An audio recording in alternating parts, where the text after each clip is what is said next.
The following program was made possible by the generosity of those who have determined to hold fast to the true Roman Catholic religion, as expounded by the Roman Catholic Church before the disasters of Vatican II and the so-called New Mass.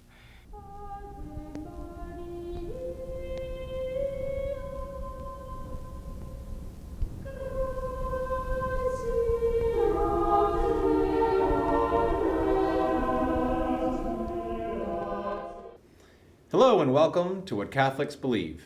I am James Birch, your host, and with me is Father William Jenkins of Immaculate Conception Church in Cincinnati, Ohio, where only the traditional Latin Mass is offered. Welcome, Father. Thank you, Jim. Recently, the 8th video in a series about how Planned Parenthood is harvesting and selling the parts of aborted babies has been released. In this video, it is revealed that Planned Parenthood sells fully intact aborted babies. In some sectors of the pro-life community, these videos have stirred up outrage and have created the beginnings of some movement against and maybe even to defund Planned Parenthood. Now, this raises many questions. The first and foremost of is, why did it take these videos showing Planned Parenthood was selling the parts of aborted babies to get people to come together against Planned Parenthood? Wasn't killing innocent babies enough? Well, Jim, that's a very good question. Of course, you'd think the fact that they were killing the children in the first place would be so horrific that people would react to that. But you know, there's something that distances the whole idea. You know, these babies are kind of out of sight, out of mind, and so it's easy for people, some people anyway, to ignore the fact that they are children, that they're babies. The fact that they're being put to death.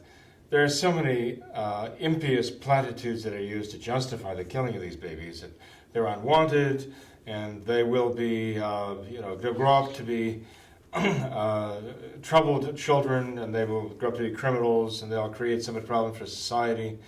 That the merciful thing to do is to kill them now before all of that happens to them, and so on and so forth. People come up with all kinds of excuses to do very evil things, as you know. This is nothing unique to our times. I mean, Hitler did the same thing, Stalin did the same thing, Pol Pot did the same thing. Every monster in history has done the same thing. He's found reasons to justify, at least in his own mind, the terrible evils that he did. And so it is with our own modern politicians and the Planned Parenthood Federation that they are funding to the tune of $500 million a year with taxpayer money. And there are tens of thousands of children who are murdered or put to death in abortion through Planned Parenthood. I understand that upwards to a third of the abortions committed in the United States of America, if not more, perhaps twice as many, each year are attributable in one way or another to Planned Parenthood that ultimately are traceable to Planned Parenthood. This is an atrocity. I mean, this is more deaths than we've suffered in great wars every year. It's ironic that you mentioned these videos coming out and now stirring up a debate and possibly even changing some people's minds about this whole thing. I don't know how many of the American people have actually seen these videos. There are some who are definitely not wanting to see the videos. There are others who watch the videos out of curiosity, maybe morbid curiosity, I don't know. There might be some people who are were on the fence about abortion, who are kind of torn between the camps and the rhetoric and so on, but are seeing the videos and now realizing what a horrible thing abortion is. But you know, again, the abortionists can find a good reason for this. They might say, well, look, it is legal to put to death these fetuses, right? They don't want to call them children, at least not publicly. They do refer to them as children off record because they know their children are undeniably children, babies. But officially, they have to keep the front up and refer to them as fetuses, dehumanize them. You know, but every monster in history has dehumanized his victims. Also, we know that. And so they say, well, look, if we have these fetuses and they have been legally destroyed for whatever reason, it is only a sensible thing to do to use the tissue for something. I mean, we should even do this out of respect for the fetuses whose lives were taken, because at least this puts them to some use, and we can say that their lives were not destroyed in vain because they can be used maybe to save others. Of course, this is, again, just a part of the big lie, okay? There are some who might be impressed by that idea, saying, yes, why waste all that, right? Good tissue. But the point is, this is human tissue. That's why there's a market for it. This is human tissue, but they're telling us these are not human beings. So they're putting these children to death. They're destroying them in the most awful ways, the most cruel ways imaginable. And under the idea that this is potential life, as the Supreme Court so wisely decided back in 1973, playing the part of philosophers and not justices. But at the same time, they turn around and they sell the tissue from these non-persons as human tissue for human research, okay? These are identifiably human beings. And in fact, each one of these children, each one of these babies, is not only an identifiable human being according to DNA, it is a unique human being, a unique person. Even the physical characteristics of the DNA make that very clear, as we've all learned from these crime shows. You know? So they have no leg to stand on except lies. It's all they've got. But the lies work for so many people. People because they don't know, or people because they don't want to know. You know, Jim, within, I think about a week or two of I forget whether it was the second or third video coming out, showing talking about the different parts, how they were dismembering the babies and saving certain organs, careful to destroy some parts and not others, which were saleable. And one official was even joking that she wanted her Lamborghini, so that they had to save some valuable pieces of this baby to be sold. ISIS, the Islamic State, led a dozen men blindfolded in orange jumpsuits out to kneel down over previously planted explosives. And then after the men were kneeling there, unknowingly kneeling over high explosives, someone detonated the explosives, and the scene then was of arms and legs and heads flying through the air. And this was held up to show the cruelty of ISIS, the inhumanity of ISIS. And yet, at the same time, we're looking at videos from Planned Parenthood officials talking about the parts of these babies being strewn about, being pulled apart, and being sold. And does no one recognize that we have the counterpart to our ISIS here domestically is Planned Parenthood?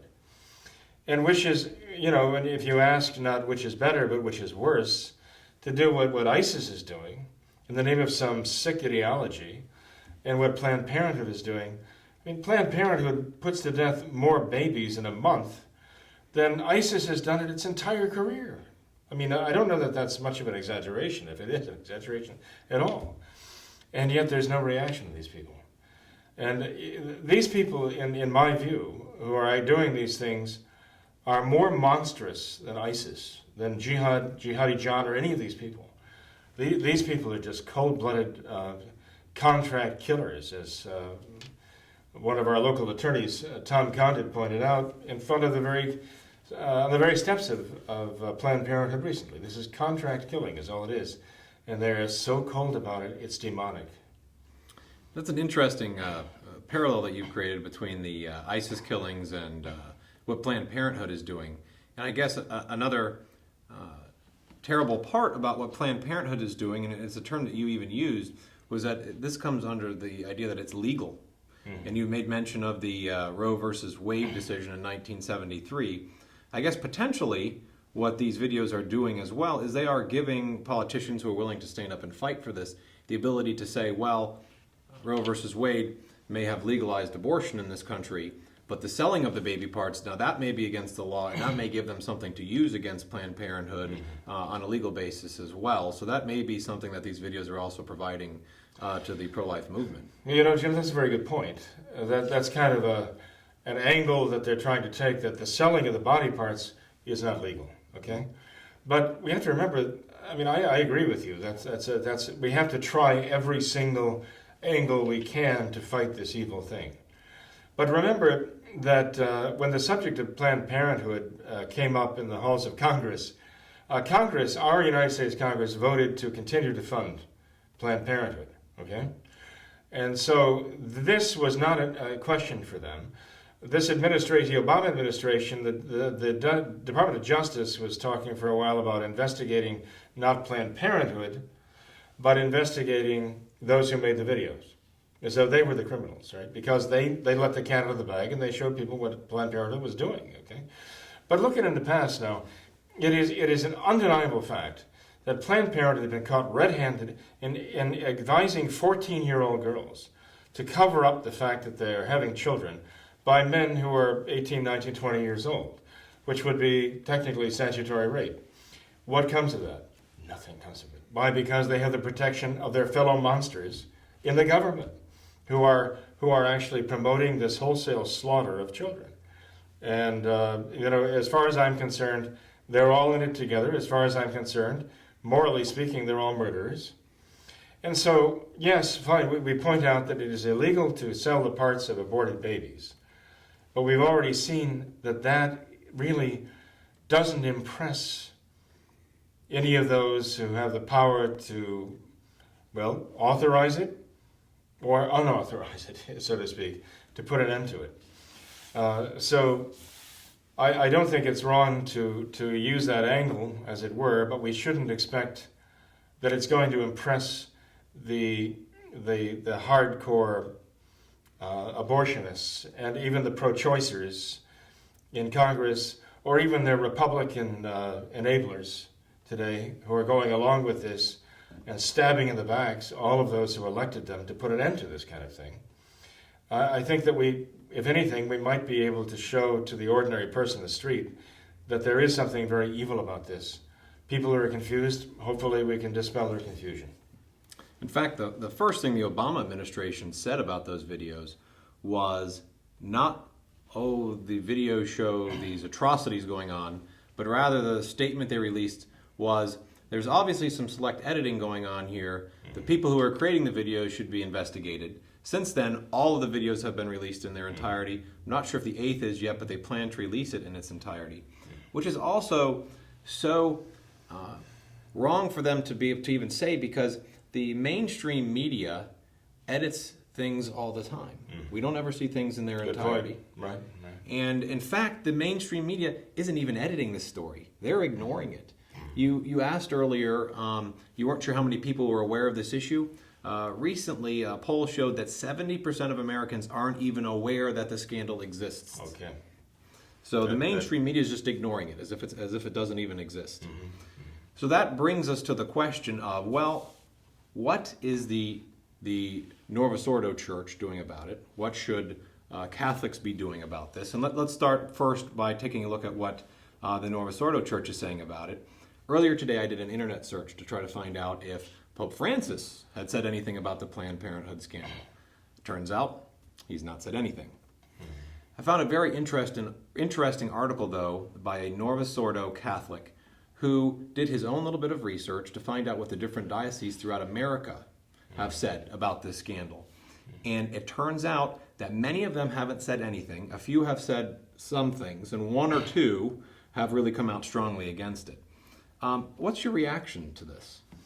Well, when Obamacare first came along with the idea of the mandate for the contraceptive care and even abortion, care to be provided by employers, and it was going to affect Catholic institutions, the Novus Ordo bishops in this country spoke out. A number of them spoke out very boldly, okay? As time went on, they began to drop away. Their voices began to drop away. Then they say nothing. Now, nothing. And they've pretty much gone along with it. In practice, it was a loud whimper and then nothing, okay? So I think they're acting true to form. We do not have champions or prophets. We do not have, actual men of great, profound faith and courage like John the Baptist. We have men who basically are functionaries. Unfortunately, I don't know how else to describe them. And maybe they function as CEOs and CFOs of their dioceses. But you don't see that moral courage anywhere to stand up and really say it like it is. I mean, even occasionally one of them will stand up and say something to the effect that pro-abortion politicians should not be receiving communion. And then he'll be drowned out by others who say, but we can't make communion a political statement or something to that effect. And so nothing is done. And at the same time, we're told, that the post-conciliar Vatican II pontiffs of the Novus Ordo have spoken about abortion, how evil it is, and yet they all continue carrying on with their bishops and even themselves at their public liturgies, if you can call them that, in the stadiums when they do appear there. Their own personal representatives are handing out hosts and wafers to people, dignitaries who are very well known to support abortion. So you cannot expect them to take a moral stand and hold it. They may, for a sound bite or two, but other than that, there seems to be absolutely no moral courage there at all. Father Francis Fenton used to refer to them as pillars of jelly. And that's what they seem to be. Even those who speak very eloquently and boldly at times, when it comes down to really taking any effective action, they wouldn't necessarily even know how to begin. It reminds me of what Father Morth said, the exorcist in Rome, when he'd get telephone calls, get contacts from bishops around the world asking him at times if he would do exorcisms. And he would tell them, well, you have exorcists in your diocese, go ahead and do them yourself. And have your own exorcist do it. And he said, well, I don't have exorcists really who will do those things. And then he would tell the bishops, well, then do the exorcisms yourself. And the bishops would say, I wouldn't know where to begin. And later on, Father Amorth, in his book, An Exorcist Tells His Story, he says, people would sometimes ask him, how can you speak so boldly with these bishops? And he would say, well, look, every day of my life I come toe-to-toe with the devil. Why would I be nervous about telling a bishop, what he should be doing for the sake of his souls, for the sake of the souls in his diocese? So, in any case, Jim, I just do not look for any of them to take a strong moral stand. When we look back, even at the Roe versus Wade decision back in 1973, it's as though the bishops were pushing each other to get out of the way. Were scrambling not to be seen as the great leaders of the pro-life effort back then. They wanted it not to be seen as a Catholic issue. We should be very proud and in a good way that it is a Catholic issue because the Catholic Church stands so firmly and strongly for this. And yet the bishops were like pushing Protestant ministers up to the microphone in front of them to make it look as though it wasn't really a Catholic issue to defend the lives of the unborn. Exactly the opposite of what they should have been doing. So from that time on, personally, I don't think that this could have happened to the Church or to our country or even to the world were it not for what happened to the Church at Vatican II, which has basically weakened or stilled the voice in many cases, the voice of conscience for the whole world, and degraded the Church in the eyes of the people, so it has no or very little moral authority anymore. These bishops have undercut whatever moral authority they might have had. And then every day that goes by with the atrocities that are taking place and their inability to show any leadership, that is the great scandal of our time. The gentleman in the article talks about all of the people who are trying to stay strong, all of the lay people who are trying to do the right thing, and he really laments the fact that the parishes in the diocese aren't stepping out and giving them the direction that they need. So what should Catholics be doing regarding this terrible atrocity and these scandals? Well, I think fundamentally what they need to be doing is getting back to the real Catholic faith. Whenever you have an assembly, pro-life assembly, as we had recently on the steps of Planned Parenthood here, I mean, you have people who have gone along with the new Vatican II changes, and they speak eloquently and they speak from real conviction about the evils of abortion and how this must be stopped and so on. But they're undercut by their own clergy. Then you might have some clergymen who get up and say some things that might, well be true and even striking in the phraseology they use, but it never comes to anything. It's as though it has no real moral power behind it. But then you get a traditional Catholic who's following the traditional Catholic faith, attending the traditional Mass, receiving the traditional sacraments. And a person like that gets up and there's power there. And they speak with great conviction. And just recently, outside Planned Parenthood, that was so strikingly illustrated by a series of speeches that were given by people who are going to the Novus Ordo, and they're very convicted in what they say and so on. But there was no real, it just seemed that it was the same thing over and over again. And people would cheer and people would clap, but then it would pass, and as though leave nothing in its wake. But then we had a couple of traditional Catholics get up and speak. One of them was one of our own graduates, a young lady who spoke very powerfully and very eloquently. And I could see the people, the Novus Ordo people, the New Order people coming alive. Now this is really saying something. And then I mentioned an attorney from our parish who got up and speak. And again, it was so powerful, you could see the difference was palpable. And then the Novus Ordo priest came up, probably someone about my age. And again, he spoke with a certain conviction.